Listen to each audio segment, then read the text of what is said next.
سلامونه خوږو لیدونکو، نن درته په زړه پورې مطلب لرم. تمه ده تر پایه وګورئ او مریم شیبه چینل در سره سبسکرایب کړئ. په دې وروستیو کې د یو پاکستاني ملا او د هغه د ماډرنې ښځې عکسونه او ویډیوګانې په ټولنیزو رسنیو کې ډېرې لاس په لاس شوي چې خلکو پرې نیوکې هم وکړې. دا پاکستاني ملا عامر خان نومیږي، 50 کاله عمر دی چې په امریکا کې اوسیږي او پاکستان ته هم ځي راځي. نوې ښځه یې رابعه نومیږي چې 30 کاله عمر یې دی. په یوه مرکه کې دغه ملا وایي چې رابعه یې شاګرده وه چې پرې مین شو او د هغې لپاره یې خپلې 3 واړه ښځې طلاقې کړې او د رابعه سره یې د مینې واده وکړ.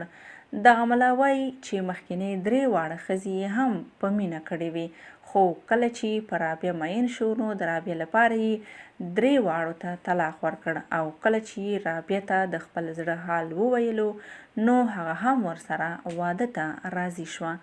د دغه ملا نوې ښځه ډیره ماډرنه ده چې ورسره ملا هم ډیر ماډرن شوی دی. دواړه نه یوازې دا چې په ټولنیزو رسنیو کې ډیر فعال دي، بلکې په ټیک ټاک کې دواړه ډیرې ویډیوګانې جوړوي او خپروي یې. دغه ملا وایي چې په لاهور کې چې کله په ښوونځي کې استادي پیل کړه نو رابعه یې شاګرده وه، بیا پرې مین شو او د واده وړاندیز یې ورته وکړ.